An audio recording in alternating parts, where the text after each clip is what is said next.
नमस्कार प्यारे बच्चों, मैं साइकोलॉजी बाय आरके सर के यूट्यूब चैनल पर बात कर रहे हैं। जैसा कि आपको लगता है कि जो है आज हम लोग पढ़ेंगे समाजीकरण, क्योंकि बेटा बाल विकास को जो है आप रट करके यहाँ से नंबर ज़्यादा गेन नहीं कर सकते हैं। केवल समझ करके कॉन्सेप्ट अगर जो आप समझ गए तो बाल विकास आपके लिए बहुत इजी हो जाएगी, आसान हो जाएगी। हमने आपको पहले ही बताया था कि जो जिस चीज का जो बड़ा शब्द हो, अगर जो एक बार में समझ में नहीं आए तो उसको क्या करो, बीच से तोड़ दीजिए। यदि इसको बीच से हम तोड़ते हैं तो इसके जो है इसका मतलब हो जाता है कि समाज का अनुकरण। यदि इसको तोड़ते हैं तो अर्थ निकलता है समाज का अनुकरण। उसी को मनोविज्ञान की भाषा में क्या कहा जाता है, सामाजिकरण कहा जाता है।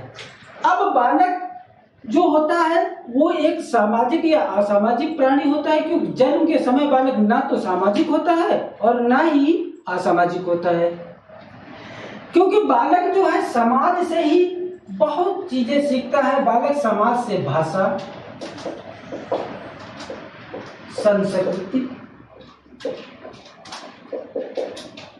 रीति रिवाज,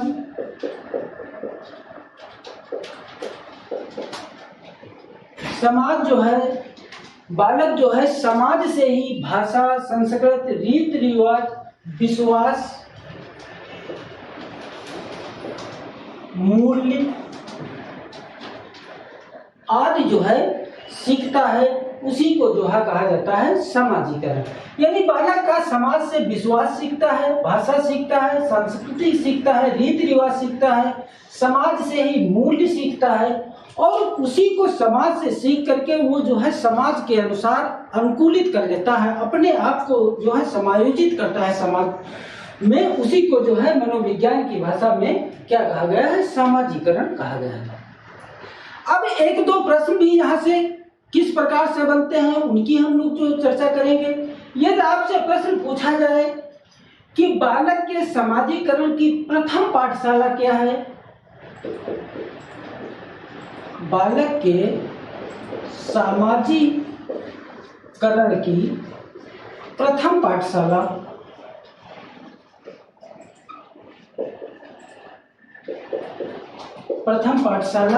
क्या है, और आपके उत्तर हो परिवार, दूसरा उत्तर हो विद्यालय, तीसरा उत्तर हो समाज, और चौथा उत्तर हो उपरोक्त में से कोई नहीं, यानी नन ऑफ द उपरोक्त में से कोई नहीं। तो आपके हिसाब से उत्तर कौन सा होगा, क्योंकि बालक के समाजीकरण की प्रथम पाठशाला कौन सी होगी। तो बहुत सारे बच्चे कहते हैं कि बालक के समाजीकरण की प्रथम पाठशाला समाज होती है, लेकिन आपने जिस उत्तर आपने समाज लगाया और आपका उत्तर हो जाता है गलत, क्योंकि बालक जो है ये सारी चीजें समाज से तो सीखता है, लेकिन समाज में बालक की जो प्रथम पाठशाला होती है वो होती है परिवार। इसलिए आपका उत्तर कौन सा होगा, परिवार। और परिवार में भी बालक का समाजीकरण सबसे पहले माँ से होता है, यानी बालक सबसे पहले माँ से सीखता है। सबसे पहले बालक माँ को ही पहचानता है, फिर पिता को पहचानता है, और फिर पहले यानी माँ को, फिर पिता को, और फिर परिवार के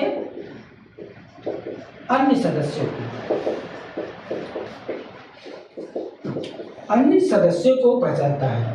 यदि आपके एग्जाम में प्रश्न परिवार ना आकर के यदि माँ आ जाए तो आपका उत्तर क्या होता है, माँ, क्योंकि बालक के जो प्रथम पाठशाला होती है वो माँ होती है या परिवार होती है। दूसरा प्रश्न यदि पूछा जाए कि शैशवावस्था में बालक के समाजीकरण की प्रक्रिया प्रारंभ होती है,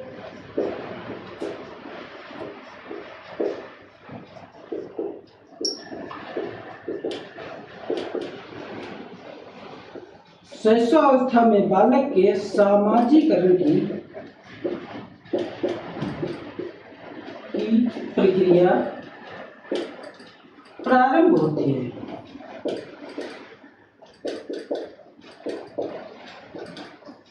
प्रारंभ होती है और आपके उत्तर दिए जाए अनुकरण द्वारा,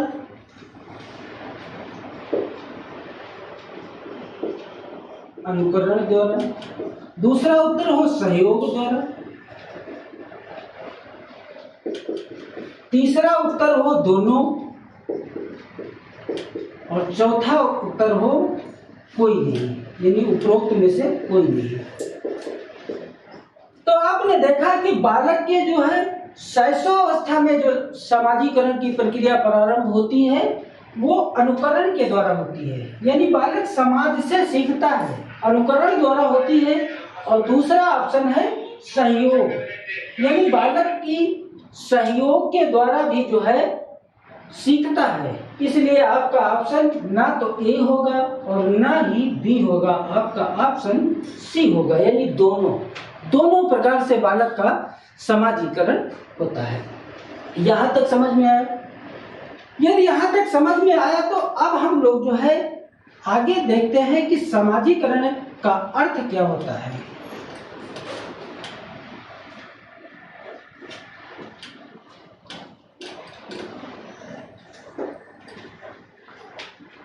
समाजीकरण का अर्थ,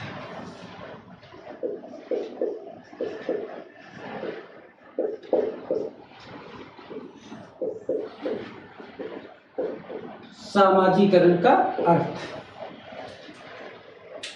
अब समाजीकरण के अर्थ में हम कह सकते हैं कि बालक जो है जन्म के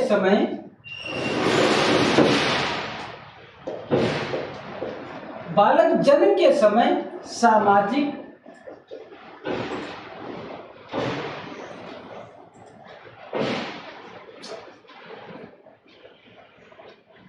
या असामाजिक,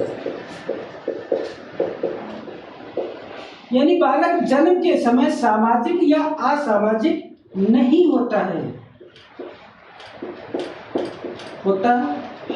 लेकिन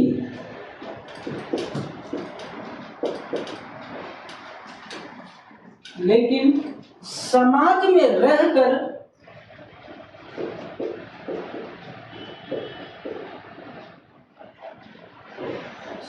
रहकर समाज की भाषा,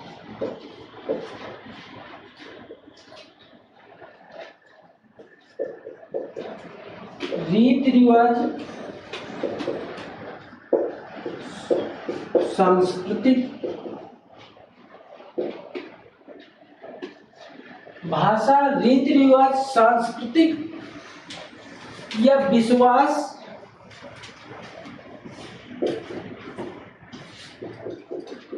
आदि सीख कर बालक जो है सामाजिक प्राणी बनने की ओर अग्रसर हो जाता है। यानी आपने देखा कि बालक जो है समाज से ही, जन्म के समय बालक सामाजिक नहीं होता है और ना तो असामाजिक होता है।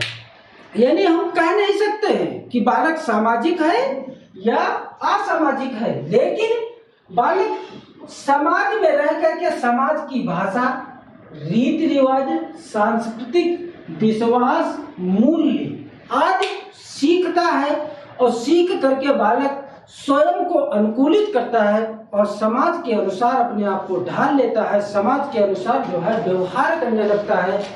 इस प्रकार बालक की प्रक्रिया जो है सामाजिकरण की तरफ आगे बढ़ती है। ये तो हो गया कि समाजीकरण का अर्थ। अब हम देखते हैं कि जो है कि समाजीकरण के अर्थ मनोवैज्ञानिकों ने दो प्रकार बताए हैं। यानी समाजीकरण के अर्थ जो है मनोवैज्ञानिकों ने दो प्रकार बताए हैं।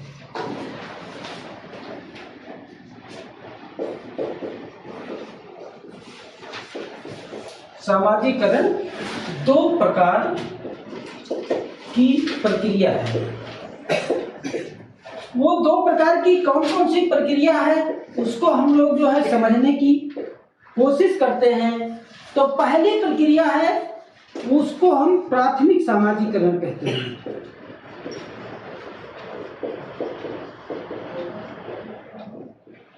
प्राथमिक सामाजिकरण, और दूसरी है उसे हम द्वितीयक या गौड़ सामाजिकरण, द्वितीयक या गौड़ सामाजिकरण कहते हैं। तो ये जो प्राथमिक प्रक्रिया होती है, मनोवैज्ञानिकों ने इस प्राथमिक प्रक्रिया को सक्रिय एजेंसी कहा है, सक्रिय एजेंसी। और द्वितीयक या गौड़ जो है सामाजिकरण की प्रक्रिया होती है, इसे मनोवैज्ञानिकों ने निष्क्रिय एजेंसी कहा है, निष्क्रिय एजेंसी कहा है। अब सामाजिकरण की प्रक्रिया तो दो प्रकार से होती है, लेकिन कौन सी उसमें प्राथमिक है और कौन सी द्वितीयक है, इसमें जो है कंफ्यूजन होता है। तो हम आपको बता रहे हैं कि जो है प्राथमिक जो सामाजिकरण होता है, यानी सक्रिय एजेंसी जो होती है, इसमें जो है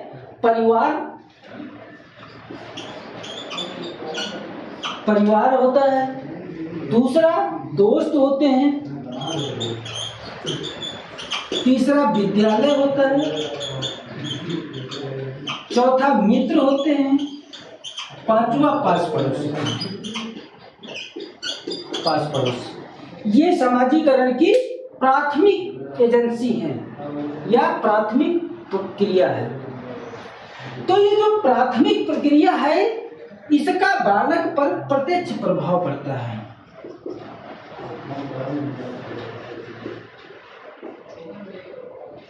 बालक पर प्रत्यक्ष प्रभाव, बालक का प्रत्यक्ष प्रभाव पड़ता है, जबकि द्वितीयक या गौड़ सामाजिकरण जो होता है, उसमें कौन कौन सी क्रियाएं होती हैं। तो उसमें जो है हम आपको बता रहे हैं कि कौन कौन सी क्रियाएं होती हैं। तो द्वितीयक या गौड़ में जो क्रियाएं होती हैं, तो उसमें पहला जैसे police station,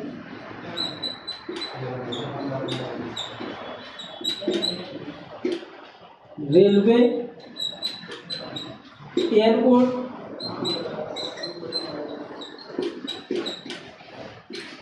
police station, railway, airport या सार्वजनिक पुस्तकालय आदि, सार्वजनिक पुस्तकालय आदि। इसका जो बालक पर प्रभाव पड़ता है वो प्रत्यक्ष नहीं पड़ता, बल्कि अप्रत्यक्ष प्रभाव पड़ता है। आपने देखा जो प्राथमिक प्रक्रिया है उसका बालक पर प्रत्यक्ष प्रभाव पड़ता है, और द्वितीयक या गौड़ जो प्रक्रिया है उस पर बालक का अप्रत्यक्ष प्रभाव पड़ता है। यहाँ तक समझ में आया? कोई दिक्कत, कोई समस्या? या कोई दिक्कत, कोई समस्या हो तो मेरे कमेंट्स बॉक्स में आप जरूर लिखें, मैं आपकी समस्या का समाधान करने की पूरी कोशिश करूंगा। इसी सामाजिकरण की प्रक्रिया को मनोवैज्ञानिकों ने कुछ परिभाषाएं दी हैं, उनको हम देखते हैं कि कौन सी मनोवैज्ञानिक हैं जिन्होंने सामाजिकरण पे जो है परिभाषा दी है।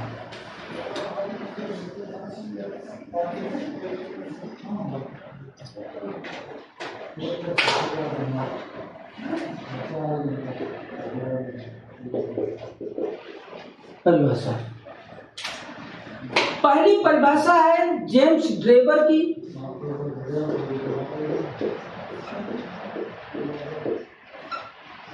जेम्स ड्रेबर ने कहा कि सामाजिकरण एक ऐसी प्रक्रिया है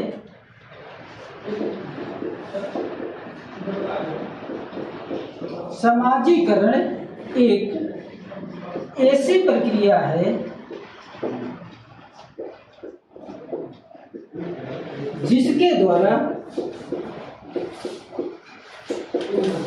बालक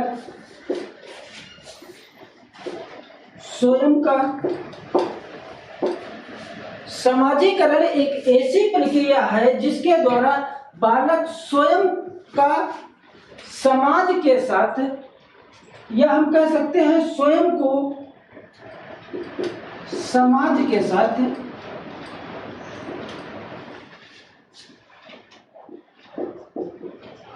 अनुकूलित करता है।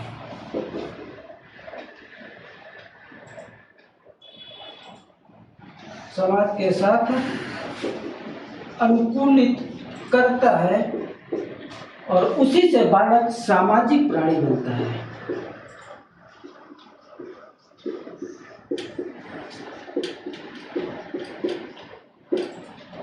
सामाजिक प्राणी बनता है। यहाँ तक कोई समस्या, कोई दिक्कत? अगली जो परिभाषा है वो ग्रीन की है। ग्रीन ने भी सामाजिकरण की प्रक्रिया पर एक परिभाषा दी है और ग्रीन ने बताया कि समाजीकरण एक ऐसी प्रक्रिया है जिसके द्वारा बालक समाजीकरण एक ऐसी प्रक्रिया है जिसके द्वारा बालक समाज की रीति रिवाज, भाषा, सांस्कृतिक, जिसके द्वारा बालक रीति रिवाज, भाषा, सांस्कृतिक मूल्य आदि सीखता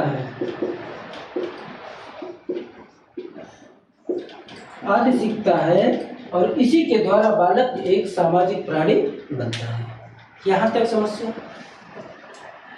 यदि आपसे प्रश्न पूछा जाए कि समाजीकरण का आप अर्थ बताएं,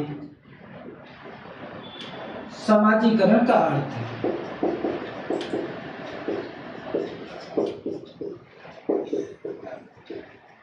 एक लाइन में पूछा जाए कि आप समाजीकरण का अर्थ बताएं और आपके ऑप्शन हो कि समाज के मूल्यों को सीखना,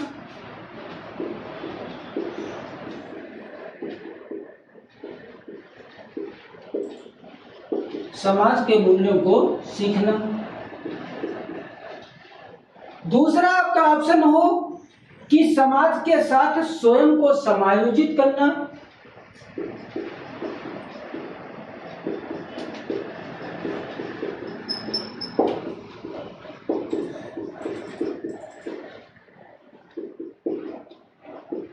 समायोजित करना।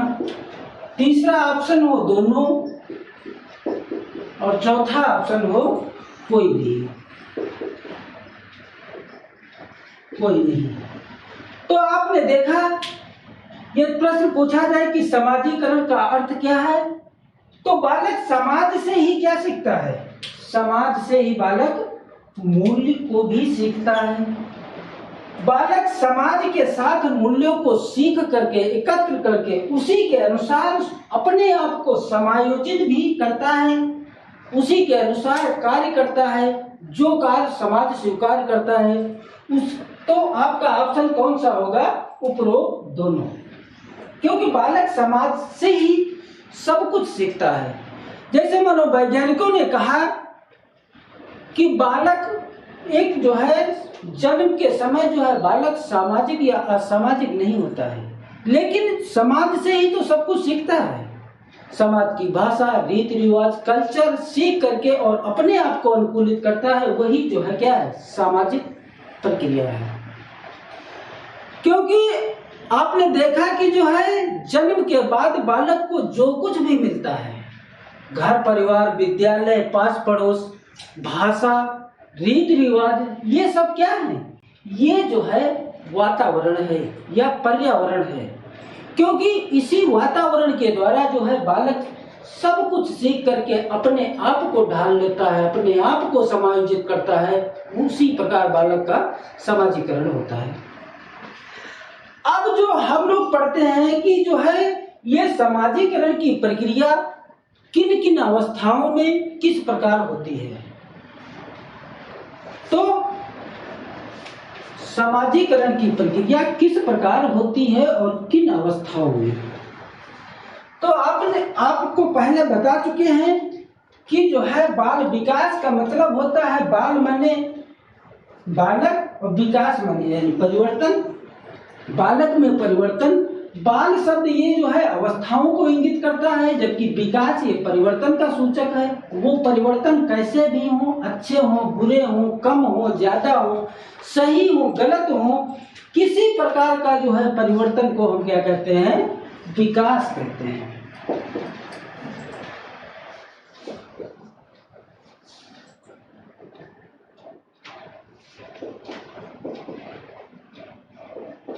विभिन्न अवस्थाओं में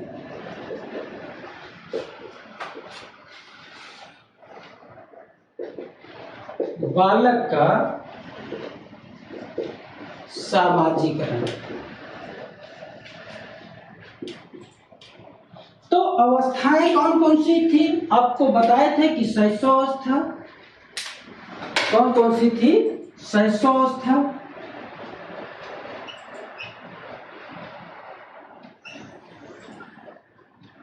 दूसरी बताए थे बाल्यावस्था, और तीसरी बताए थे किशोरावस्था।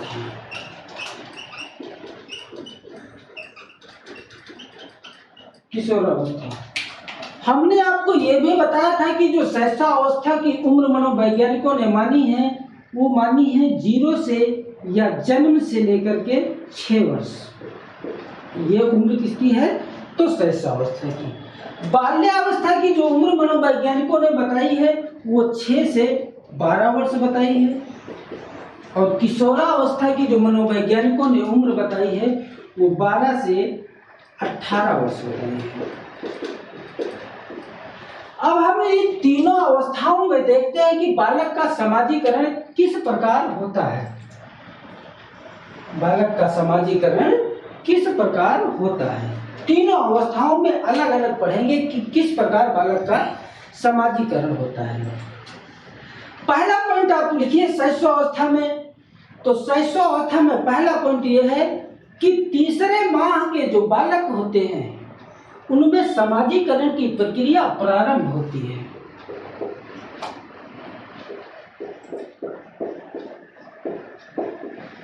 तीसरे माह के बालकों में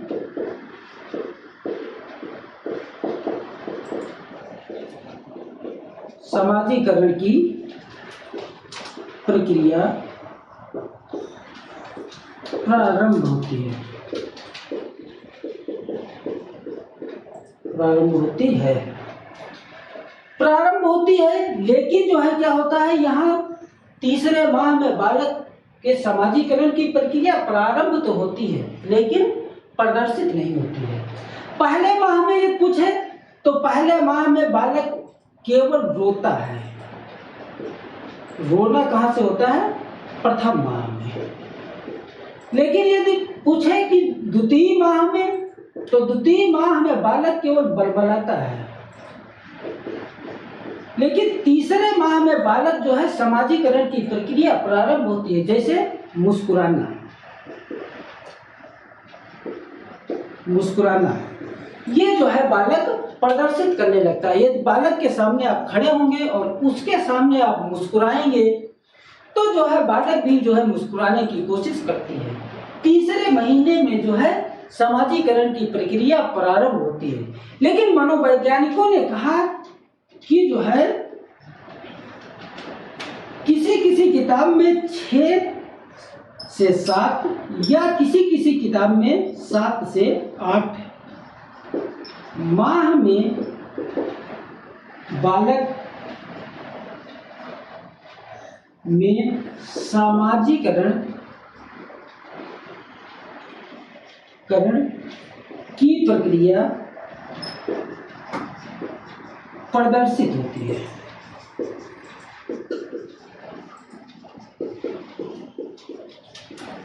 समाजीकरण की प्रक्रिया प्रदर्शित होती है, यानी पहले माह में केवल और केवल क्या होती है, प्रारंभ होती है।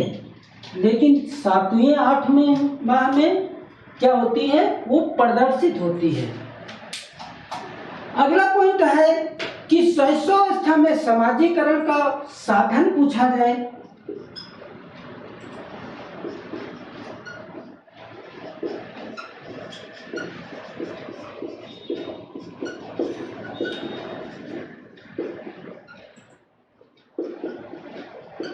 शैशवावस्था में समाजीकरण का साधन क्या है? साधन क्या है? तो शैशवावस्था में समाजीकरण का जो साधन है वो है परिवार। क्या है? परिवार है शैशवावस्था में समाजीकरण का साधन। क्यों? क्योंकि बालक जो है परिवार से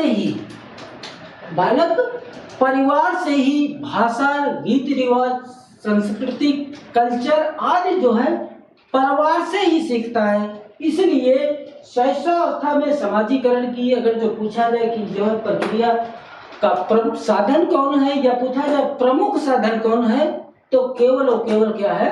परिवार है। अगला पॉइंट है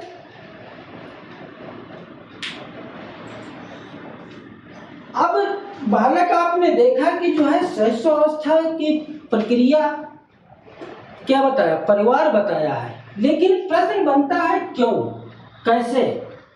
तो हम आपको बता रहे हैं कि अनुकरण के द्वारा या सहयोग के द्वारा बालक जो है, अनुकरण के द्वारा या फिर सहयोग के द्वारा बालक जो है सामाजिक प्राणी बनने की ओर अग्रसित हो जाता है। इसलिए मनोवैज्ञानिकों ने कहा कि शैशवावस्था में समाजीकरण का साधन या प्रमुख साधन क्या है? तो परिवार है। अगला पॉइंट है कि शैशवावस्था के बालक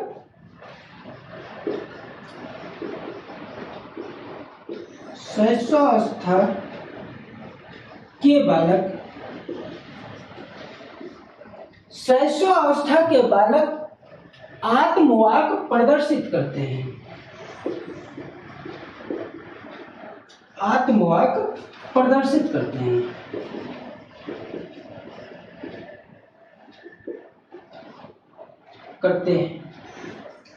शैशवावस्था के बालक आत्मवाक प्रदर्शित करते हैं। आत्मवाक का मतलब होता है कि स्वयं से बात करना।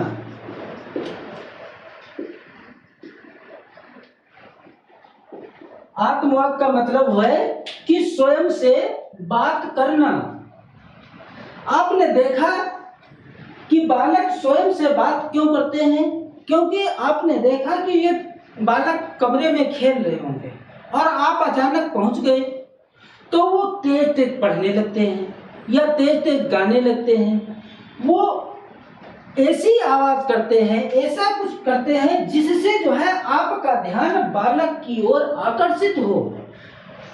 इसलिए जो है, यानी यह पूछा जाए कि आत्मवाक का मतलब क्या होता है, तो आत्मवाक का मतलब होता है कि अपने आप को के द्वारा या हम कह सकते हैं कि अपने कार्यों को गति देने के लिए बालक क्या करते हैं? आत्मवाक करते हैं। अगला पॉइंट है कि जो है शैशवावस्था में कितने वर्ष तक बालक आत्म केंद्रित होता है?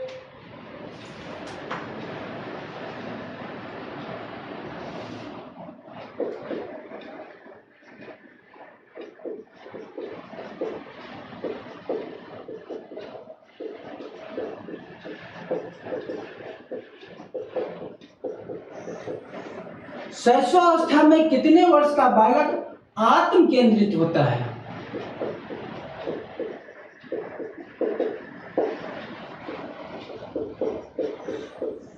आत्म केंद्रित होता है। लेकिन आपने देखा कितने माह नहीं पूछा है, कितने वर्ष तक बालक आत्म केंद्रित होता है। तो मनोवैज्ञानिकों ने बताया कि शैशवावस्था में जो बालक होता है वो 3 वर्ष का बालक क्या होता है? आत्म केंद्रित होता है। लेकिन यदि बाह्य केंद्रित पूछ लिया जाए, बाह्य केंद्रित, तो बाह्य केंद्रित हम ये कह सकते हैं कि 3 वर्ष के बाद, 3 वर्ष के बाद या चौथें वर्ष, 3 वर्ष के बाद या चौथे वर्ष बालक जो है क्या होता है? बाह्य केंद्रित होता है। यहां तक समझे? कोई समस्या, कोई दिक्कत? या कोई समस्या, कोई दिक्कत नहीं है। तो अब हम लोग जो है बाल्यावस्था पढ़ेंगे। बाल्यावस्था,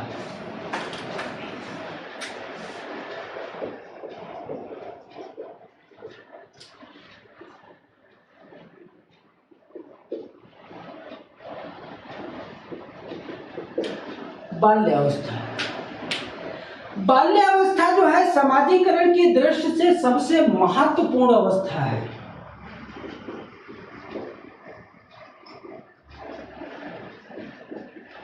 बाल्यावस्था समाजीकरण की दृष्टि से सबसे महत्वपूर्ण है।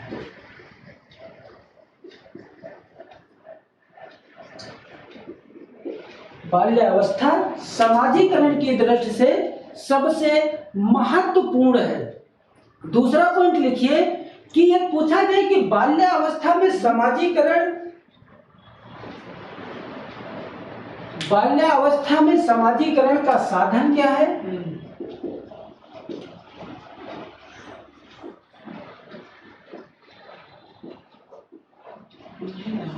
बाल्यावस्था में समाजीकरण का साधन,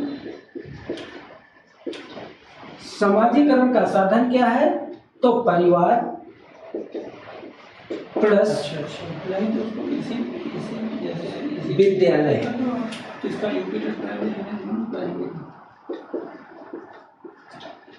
आपने देखा कि शैशवावस्था में जो है समाजीकरण का साधन क्या था?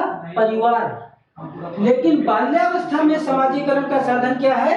तो परिवार प्लस विद्यालय। अगला पॉइंट लिखिए कि एनसीएफ 2005 के अनुसार,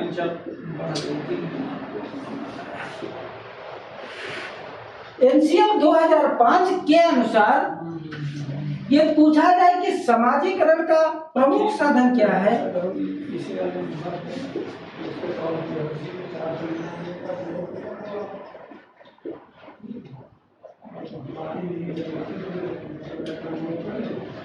यानी यह पूछा जाए, साधारण पूछा जाए कि समाजीकरण का साधन क्या है बाल्यावस्था में, तो परिवार प्लस विद्यालय। लेकिन ये एनसीएफ 2005 के अनुसार पूछा जाए कि समाजीकरण का प्रमुख साधन क्या है, तो प्रमुख साधन जो होता है वो क्या होता है? विद्यालय होता है। प्रमुख साधन क्या है? विद्यालय। किसके अनुसार? तो एनसीएफ 2005 के अनुसार। क्यों? क्योंकि बच्चा जो है, जब आप देखा कि 6 से 12 वर्ष की अवस्था में होता है, तो बच्चा जो है यहाँ विद्यालय जाना शुरू कर देता है। विद्यालय जाता है, नई नई चीजें सीखता है, नए नए दोस्त बनाता है। ज्यादा समय बालक विद्यालय में देता है या अपने दोस्तों को देता है। इसलिए जो है ये पूछा जाए कि एनसीएफ 2005 के अनुसार समाजीकरण का प्रमुख साधन कौन सा है? तो विद्यालय। लेकिन ये पूछा जाए कि समाजीकरण का साधन कौन सा है? तो परिवार और विद्यालय। किसके अनुसार? तो बाल्यावस्था में। और ये पूछा जाए कि शैशवावस्था में तो साधन क्या है? तो परिवार। यहां तक समझ में आया? कोई दिक्कत?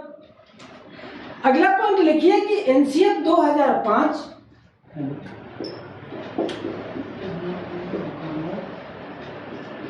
एनसीएफ 2005 जो है, ये एनसीएफ 2005 के अनुसार बालकों में सामूहिकता की भावना पाई जाती है।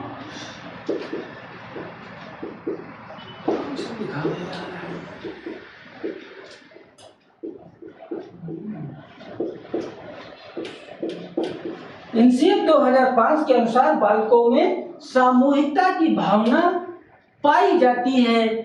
इसलिए पाठ्यक्रम में जो है, जो बालक का पाठ्यक्रम हो, उसमें जो है समाज व सामूहिकता,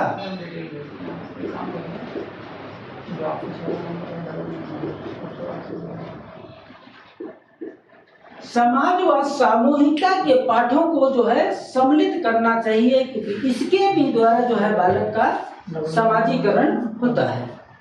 यहाँ तक कोई समस्या, कोई दिक्कत? या कोई समस्या व कोई दिक्कत नहीं है। तो अगला पॉइंट हम लोग देखते हैं, और अगला पॉइंट है कि जो है आत्म केंद्रित भावना बाल्यावस्था में समाप्त हो जाती है।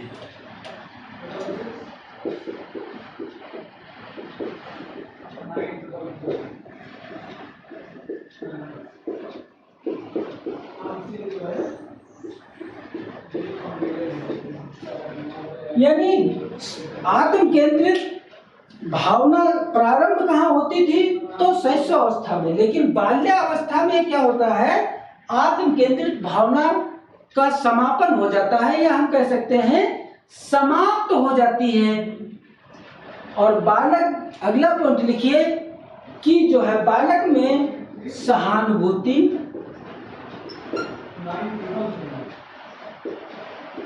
प्लस सहयोग की भावना विकसित होती है।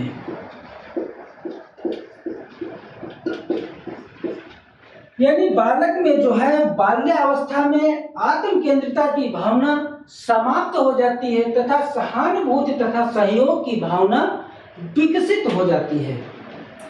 ये विशेषता किसकी है? तो ये विशेषता बाल्यावस्था की है। अगला पॉइंट है कि बालक समाज से, बालक जो है ये समाज से प्रशंसा प्लस सहानुभूति, बालक समाज से प्रशंसा और सहानुभूति चाहता है, या हम कह सकते हैं कि प्रशंसा व सहानुभूति की भावना बालक में विकसित होता है। बालक, बाल्यावस्था के बालकों को लगता है कि जो हम काम कर रहे हैं उसके लिए हमें प्रशंसा दिया जाए या उसके लिए मुझे सहानुभूति दी जाए, ऐसा बाल्यावस्था के बालक मानते हैं। अगला पॉइंट है कि बाल्यावस्था के जो बालक होते हैं उनमें प्रतिस्पर्धा की भावना का विकास होता है।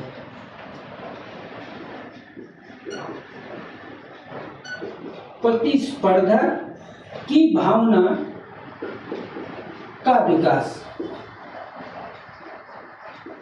ये प्रतिस्पर्धा का मतलब होता है कंपटीशन। कंपटीशन की भावना का विकास होता है, क्योंकि बालक समाज में जो है कंपटीशन की भावना का विकास होता है। क्योंकि यदि एक बालक ने चार्ट बनाया तो दूसरा बालक सोचता है कि जो चार्ट इन्होंने बनाया हम इससे अच्छा बनाए, बेहतर बनाए। या एक बालक आपने देखा कि 10 तक ये टेबल याद करता है तो दूसरा बालक सोचता है, वो कंपटीशन करना चाहता है कि मुझे 12 तक टेबल याद करना है या 15 तक टेबल याद करना है। तो बालकों में जो बाल्यावस्था के बालक होते हैं उनमें प्रतिस्पर्धा की भावना का विकास होता है। अगला पॉइंट है कि बाल्यावस्था के जो बालक होते हैं उनमें नेतृत्व की भावना का विकास होता है।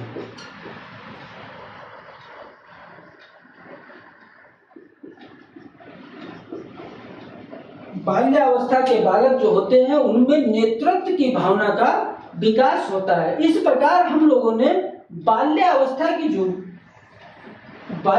में जिस प्रकार से बालक का समाजीकरण होता है उसको हम लोग देख लिए हैं। शैशवावस्था में भी देख लिए किस प्रकार से समाजीकरण होता है। उसके बाद हम लोगों ने बाल्यावस्था में देख लिए कि किस प्रकार बालक का समाजीकरण होता है। इसके बाद हम लोग देखेंगे कि किशोरावस्था में बालक का समाजीकरण किस प्रकार होता है। किशोरावस्था,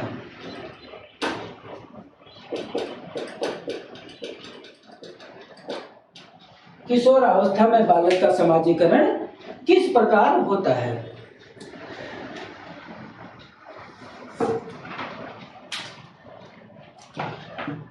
किशोरावस्था में बालक का जो समाजीकरण होता है उसी पे एक मनोवैज्ञानिक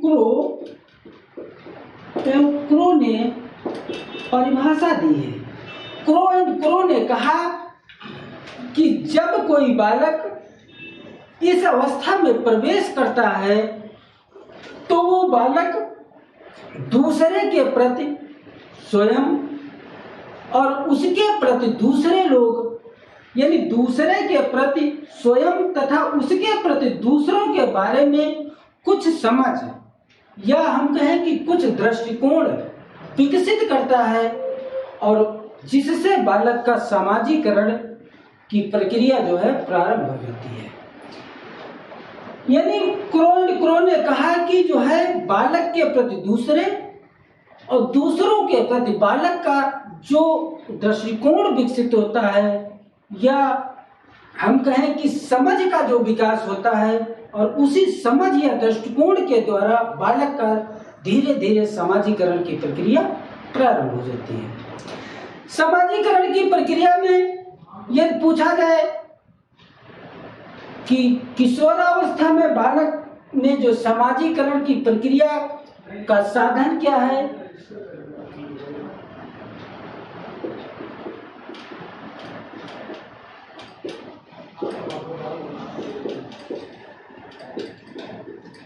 सामाजिकरण की प्रक्रिया का साधन क्या है, तो आपका ऑप्शन क्या होगा कि सामाजिकरण की प्रक्रिया का साधन परिवार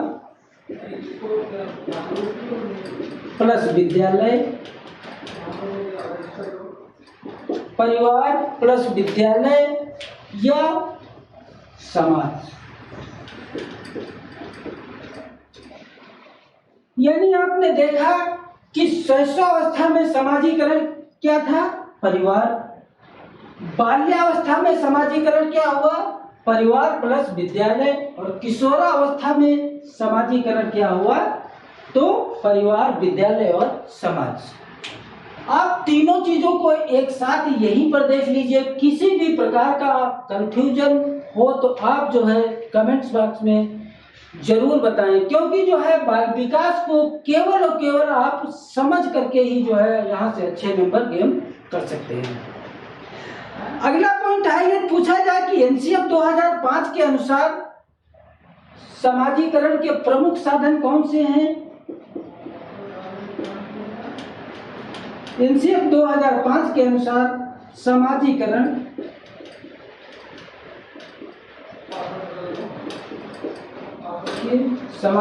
के प्रमुख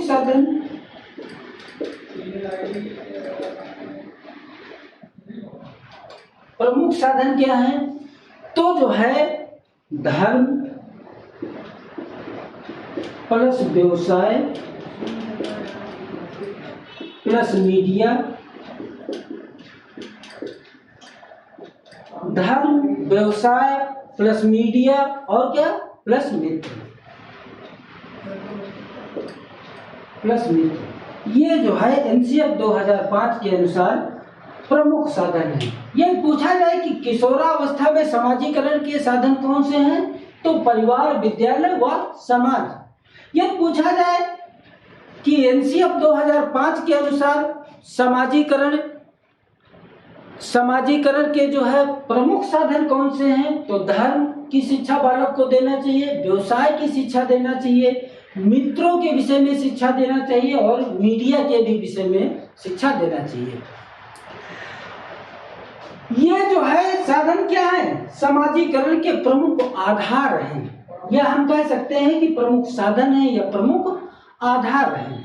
अगला पॉइंट देखिए कि जो किशोरावस्था के बालक होते हैं, ये बालक दिवा स्वप्न बहुत देखते हैं।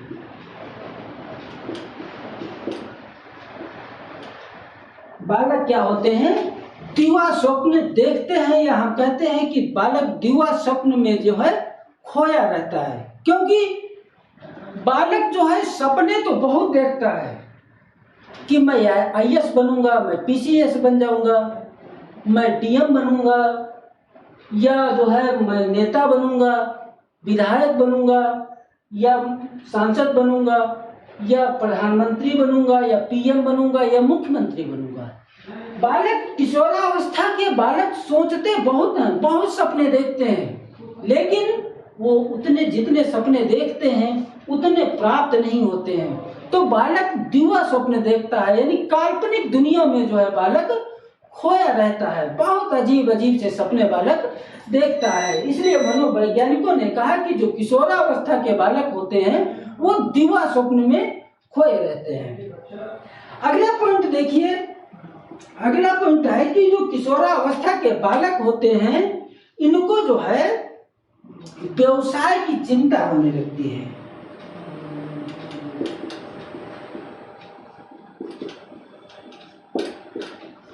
किशोरावस्था के जो बालक होते हैं इनको व्यवसाय की चिंता होने लगती है।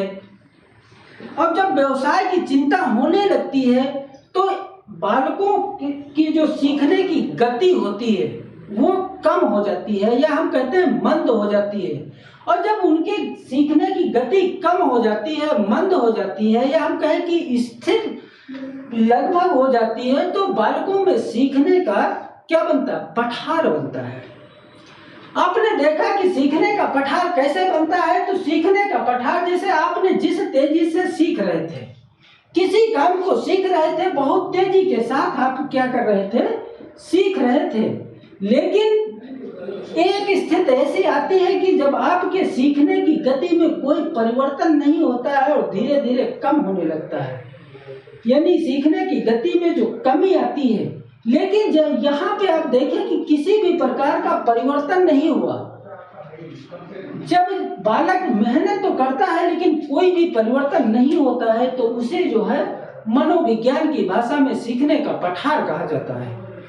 इसीलिए जो है आपने देखा कि यदि बालक का पाठ्यक्रम का विद्यालय में निर्माण किया जाता है तो सबसे पहले उससे बालक को कठिन विषय पढ़ाए जाते हैं, फिर उससे सरल, फिर उससे सरल, फिर उससे सरल, फिर बालक को लंच का समय दिया जाता है।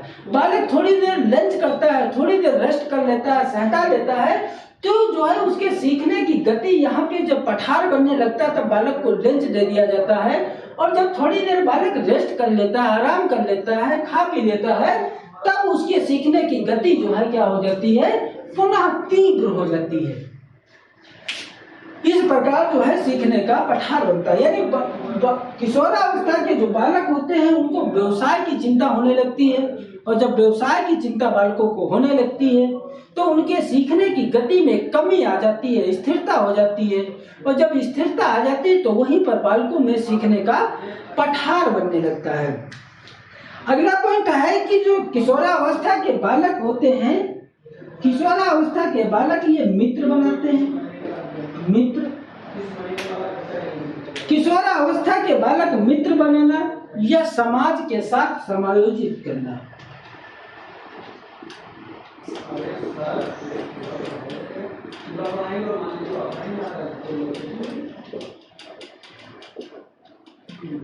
समायोजित करना यानी मित्र बनाना या समाज के साथ समायोजित करना। किशोरावस्था के बालक जो होते हैं उनमें सहयोग की भावना,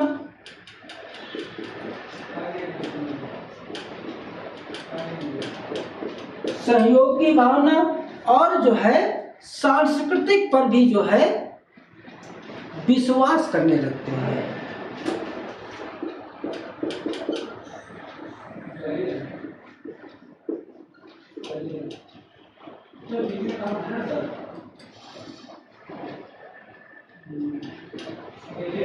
सांस्कृतिक पर विश्वास करने लगते हैं। ये जो है मुख्य बातें जो थी वो किस अवस्था में एक बालक का किस प्रकार से समाजीकरण होता है इसकी हम लोग जो है चर्चा कर लिए। लेकिन यदि प्रश्न पूछा जाए कि जो है समाजीकरण की प्रक्रिया किन किन कारकों से प्रभावित होती है, तो आपका ऑप्शन होगा, क्योंकि समाजीकरण प्रभावित करने वाले जो कारक होते हैं वो वंशानुक्रम, भाषा, सांस्कृतिक, आर्थिक स्थिति, सामाजिक तथा मानसिक विकास, या हम कहें अध्यापक, विद्यालय, परिवार, मित्र, खेलकूद आदि जो है बालक को कहीं न कहीं प्रत्यक्ष या अप्रत्यक्ष रूप से प्रभावित करते हैं।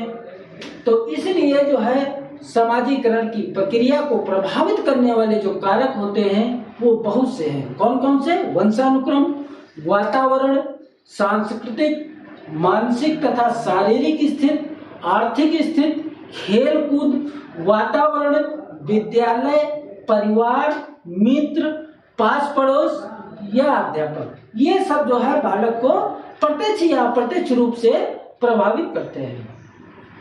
इस प्रकार बालक का समाजीकरण होता है।